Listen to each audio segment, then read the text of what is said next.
That's interesting.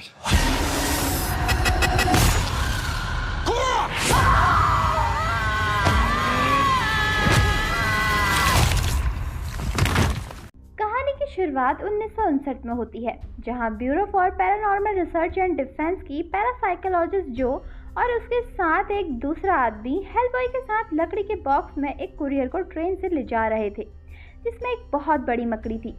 तभी Hellboy और उस मकड़ी को कुछ अजीब सी आवाज़ सुनाई देती है, जिससे बेचैन होकर मकड़ी अपना बॉक्स तोड़ देती है और एजेंट को मार डालती है और हेलबॉय से लड़ती हुई ट्रेन के डिब्बे को पटरी से अलग करके जंगल में गिरा देती है। हेलबॉय फिर मकड़ी से लड़ते हुए उसको घायल कर देता है, जिसके बाद मकड़ी अपना साइज छोटा करके एक टनल में घुस जाती है। उसे समझ नहीं आता कि आखिर इस जंगल में टनल कौन बनाएगा, लेकिन फिर जो उसे बताती है कि ये पहाड़ियाँ कोयले की खदान के लिए मशहूर थी। अब हेलबॉय जो को बताता है कि किसी काली शक्ति की पुकार ने मकड़ी को नींद से जगाया, क्योंकि उस काली शक्ति की पुकार मुझे भी सुनाई दी थी। वो जो को बताता है इस जंगल की हर एक चीज श्रापित है। अब उसका वायरलेस सेट भी टूट चुका था, इसलिए हेडक्वार्टर से कांटेक्ट करने के लिए वो फ़ोन की तलाश में आगे बढ़ जाते हैं, जहाँ कुछ दूर उनको एक घर मिलता है, लेकिन वहाँ पर भी फ़ोन नहीं था। और तब हेलबॉय को घर में एक बेहोश लड़का दिखता है, जिसे कोरा फिशर नाम की चुड़ैल ने अपने वश पे किया था।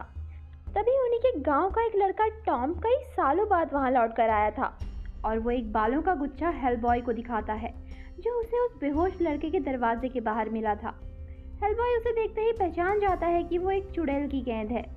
अब टॉम अपने परिवार से मिलने के लिए अपने घर जाने लगता है, लेकिन तभी उसे पता चलता है कि उसकी माँ की मौत हो चुकी है और पिता को बहुत समय से किसी ने भी नहीं देखा। उसके बाद हेलबॉय वहाँ से वापस जाना चाहता था, लेकिन जो कि जिद करने पर वो दोनों टॉम की मदद से कोरा फिशर के घर चले जाते हैं। जाते वक्त टॉम उन्हें बताता है कि जब कोरा फिशर एक नॉर्मल लड़की थी तो वो दोनों रिलेशनशिप में थे। अब कोरा फिशर के घर पहुंचने पर वहां उन्हें कोरा की बॉडी की सिर्फ खाल मिलती है। टॉम उन्हें बताता है कि कोरा अपनी बॉडी छोड़कर अभी बाहर गई है, इसलिए उसके वापस आने तक उन्हें इंतजार करना पड़ेगा। अब टॉम हेलबॉय को बताता है कि 15 साल पहले जब मैं यहाँ रहा करता था, तब वो एफी नाम की एक चुड़ैल से मिला था। उसी ने मुझे चुड़ैलों के रीति रिवाज और तंत्र मंत्र सिखाए और मुझे भी चुड़ैल बनने के लिए उकसाया था। बाद में उसने मुझे शैतानों के लीडर क्रुगमैन से भी मिलवाया और काली बिल्ली की हड्डी को उस समझौते का साक्षी बनाया। लेकिन जब मैंने क्रुगमैन को देखा तो मैं डर गया और उस बिल्ली की हड्डी को वहीं जंगल में फेंक आया। लेकिन जब मैं घर पहुंचा तो वो हड्डी घर के बाहर ही पड़ी थी, जिसके बाद मैं गांव से ही भाग गया, लेकिन उस हड्डी ने मेरा पीछा नहीं छोड़ा। फिर मैं सेना में भर्ती हुआ और वहाँ उस हड्डी ने ही मेरी जान बचाई, मुझे खून तक नहीं आने दिया और वो हड्डी मेरे लिए लक्की बन गई। इसी बीच कोरा अपनी बॉडी में वापस लौट आती है और कोरा टॉम को देखकर इमोशनल होकर रोने भी लगती है और उसे बताती है जब वो अपनी जिंदगी से निराश हो गई थी तब उसने चुड़ैल बनने का फैसला किया। तभी एफी भी वहाँ घोड़े पर आ जाती है और वो टॉम को बताती है कि क्रुक्ड मैन कोरा की आत्मा को लेने आ रहा है। इसके बाद वो घोड़े को वहीं छोड़कर वहाँ से उड़ जाती है। उसके जाते ही घोड़ा अपने असली रूप में आ जाता है, जो कि टॉम का ही पिता था, और वो टॉम की गोद में अपना दम तोड़ देता है। अब नेक्स्ट डे ये सब टॉम के पिता को दफनाने चर्च जा रहे होते हैं, जहाँ टॉम बताता है ये सांपों का इलाका है, तो यहाँ थोड़ा संभल कर चलना।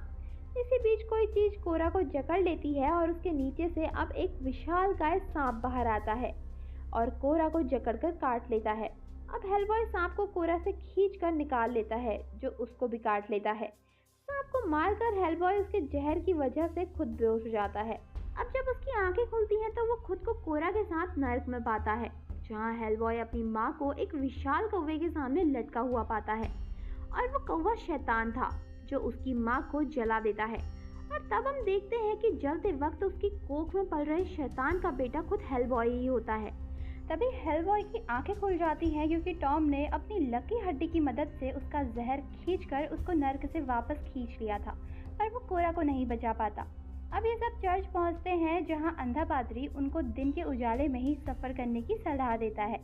पर जैसे ही वो सब चर्च के बाहर जाने लगते हैं, तभी शैतान पलक झपकते ही वहाँ रात कर देता है।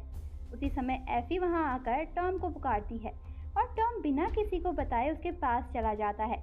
वो देखता है कि चर्च को बहुत सी चुड़ैलों ने घेरा हुआ है। अब क्रुकमैन टॉम के पास आता है और उससे वो लकी हड्डी वापस देने को कहता है। टॉम यहाँ हड्डी वापस देने ही वाला होता है, तभी हेलबॉय वहाँ आ जाता है और उसे अंदर जाने को कहता है। इसके बाद अब हेलबॉय और क्रुकमैन की फाइट होने लगती है और इस फाइट में हेलबॉय घायल हो जाता है, जिसके बाद जो उसे चर्च के अंदर ले जाती है और उसके शरीर से भाले निकालने में उसकी मदद करती है। अब क्रुकमैन चर्च की जमीन में दफन एक लड़की को जिंदा कर पादरी के पास भेजता है। वो पादरी को सीड्यूस करने की कोशिश करती है, तो हेलबॉय उसको पटक कर मार देता है। तभी चर्च के बाहर दफन हर एक मुर्दा जिंदा होकर हेलबॉय पर हमला करने लगता है और हेलबॉय सभी को मारने लगता है। इधर पादरी टॉम से उस लकी हड्डी को लेकर एक बिल्जे में क्रॉस का साइन बनाता है, जिससे एक ही झटके में हेलबॉय सभी मुर्दों को मार डालता है। इसके बाद वो उस बिल्जे से क्रुकमैन पर भी हमला करता है और जिसके साथ ही एक भारी विस्फोट वहां पर होता है और अब हेलबॉय क्रुकमैन को देखता है, जो कौवे के भेस में वहां से भाग गया था। टॉम हेलबॉय को बताता है कि क्रुकमैन जरूर अपने घर भाग गया होगा, इसलिए हेलबॉय जो को वहीं रुकने के लिए कहता है और खुद टॉम के साथ क्रुकमैन को मारने के लिए आगे बढ़ जाता है।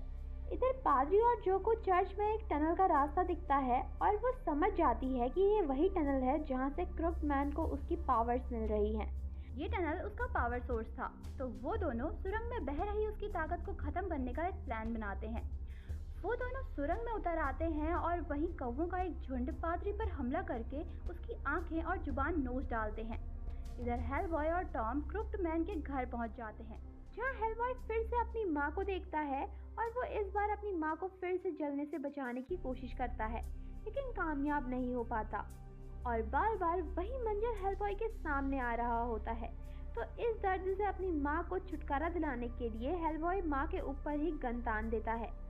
दूसरी तरफ जो के सामने वही विशालकाय मकड़ी आ जाती है, तो जो अपने पिता की मौत को याद करते हुए अपने दुखों को महसूस करती है और मंत्र पढ़ने लगती है।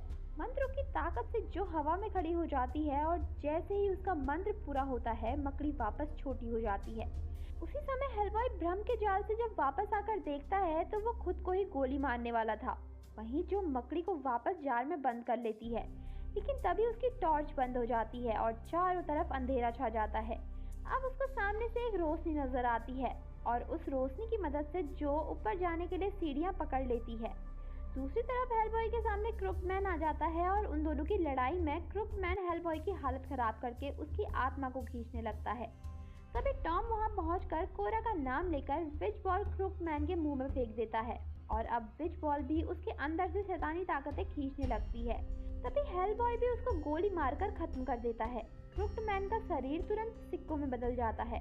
अब वो बाहर आकर हेलबॉय टॉम को बताता है कि शक्ति बिल्ली की हड्डी में नहीं बल्कि तुम्हारे अंदर थी, इसलिए वो शैतान तुम्हारे पीछे था।